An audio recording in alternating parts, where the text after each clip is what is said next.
Hola muchachos, quiero en ese momento compartir con ustedes esta aplicación del transformador de los hornos a microondas que ya no estén utilizando.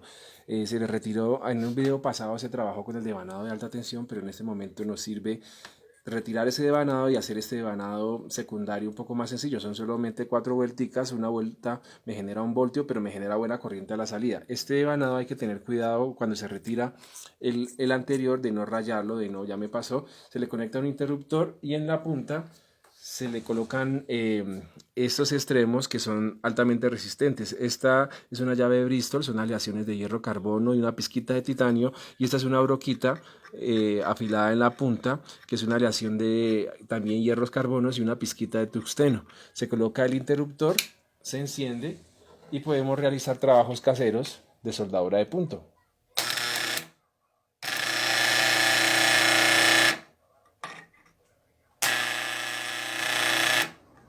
Nótese que podemos hacer varios proyectos con este tipo de transformadores.